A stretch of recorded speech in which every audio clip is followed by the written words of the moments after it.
दर्शकों, आप देखना शुरू कर चुके हैं बापू वार्ता न्यूज नेटवर्क और मैं गोंदिया से देवेंद्र दमाय। आज मैं गोंदिया के शासकीय विश्राम गृह में मौजूद हूँ और आज हमारे साथ में जो है छत्तीसगढ़ वैसे मध्य प्रदेश के जो है राज्यसभा सांसद पूर्व वैसे ही पूर्व मंत्री हमारे साथ में जुड़े हुए हैं।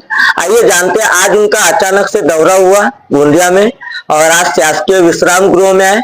आइए उन्हीं से जानते हैं कि आज का अचानक से दौरा और दौरे के पीछे का मकसद क्या है। क्या बताना चाहोगे, आज अचानक से दौरा हुआ?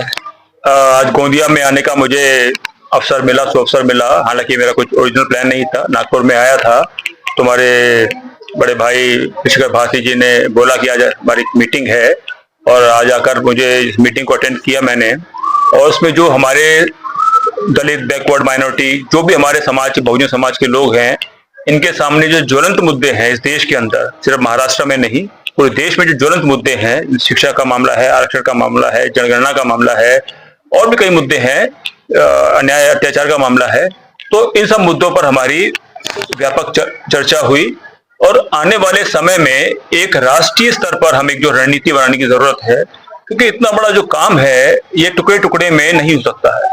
इसके लिए हमें एक कोऑर्डिनेटेड तरीके से एक राष्ट्रीय रणनीति बनानी पड़ेगी और जितने भी हमारे समान विचार के जो लोग हैं, चाहे वो किसी भी दल में हो, किसी की संगठन में काम कर रहे हो, उन सबको साथ लेकर हमें एक नीति बनानी पड़ेगी और तभी हम जो वर्तमान सरकार जो है उस पर इतना दबाव बना सकते हैं कि सरकार अपना जो दायित्व है, संवैधानिक दायित्व है, जिसे वो पूरा नहीं कर रही है, उस दायित्व को पूरा करने के लिए मजबूर हो जाए। तो इसी क्रम में हम लोगों ने दिल्ली में एक मीटिंग बुलाई है बुद्धिजीवियों की 15 सितंबर दिल्ली के अंदर। और उस मीटिंग के अंदर हम लोग जो पूरे देश से बुद्धिजीवियों को बुला रहे हैं, लिमिटेड संख्या में बुला रहे हैं। मैंने आदरणीय ऋषिकर भारती जी को भी आमंत्रित किया है, आदरणीय सांसद खुशहाल खोपचे जी को भी आमंत्रित किया है।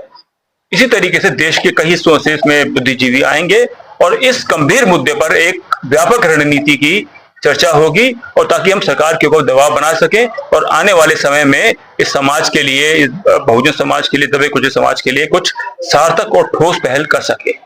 किसी भी काम के लिए एक संगठन की जरूरत रहती है और संगठन निर्माण होता है एकता के साथ। जब तक कि एक साथ पूरा झुंड जमा होता है तभी जो है वह बड़ी लड़ाई लड़ी जाती है। तो आप क्या बताओगे सर, जिस तरीके से ज्वलंत मुद्दों के विषयों पर आज जो है चर्चा की गई है और चर्चा करने के उद्देश्य से जो है आज यहाँ पे आप आए हो गोंदिया शहर में? राष्ट्रीय संयुक्त मोर्चा भारत और हमारे जो अखिल भारतीय बहुजन महासंघ, ओबीसी बहुजन महासंघ का जो आज साथ में मतलब मिलकर आज कार्यक्रम किया गया है, ये पूरे भारत भर में चलाने वाले आने वाले जन आंदोलन को खड़ा करने के लिए हम पिछले 2016 से लगे हुए हैं और उसी तारतम्य में गोंदिया में ये मीटिंग हो रही है।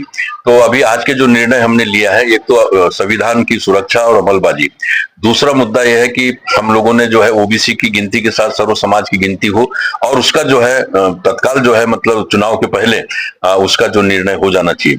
तीसरी बात हमने कह दिया कि हम दिल्ली में जो है 26/11 को 2025 को एक बड़ी जो मतलब जो है जन आंदोलन के रूप में मतलब हम एक रैली करेंगे, वहां पे धरना प्रदर्शन होगा।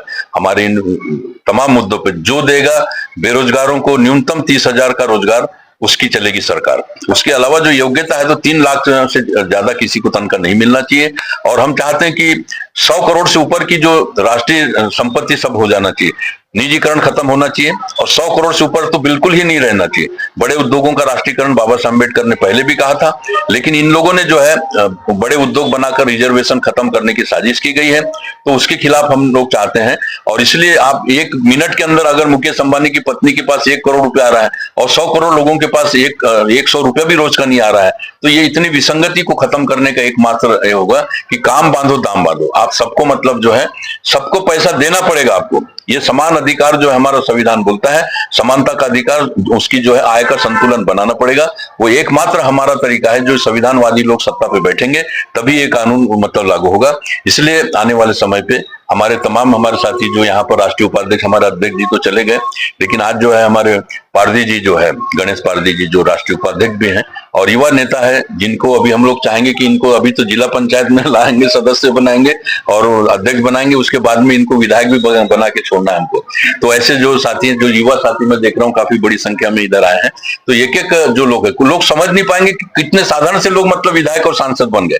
वो काम हमने उत्तर प्रदेश में शुरू किया था, काशीराम जी ने शुरू किया था, तो वो फिर से हम लोग शुरू करने वाले हैं। और जो स्थापित है वो अगर चल पाएंगे तो चल पाएंगे, नहीं तो ये सब आउट हो जाएंगे।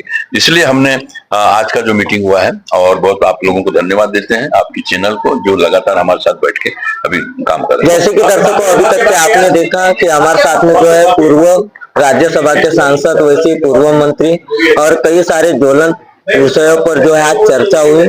और अचानक से बाहर से आए हुए पूर्व राज्यसभा के सांसद, वैसे पूर्व मंत्री का अचानक दौरा होने का कारण जो है आज हमारी खबर के जरिए आपको पता चला। तो दर्शकों बहुत ही जल्द अगले पार्ट में मिलेंगे, पार्ट 2 के साथ। मैं गोंदिया से देवेंद्र दमा।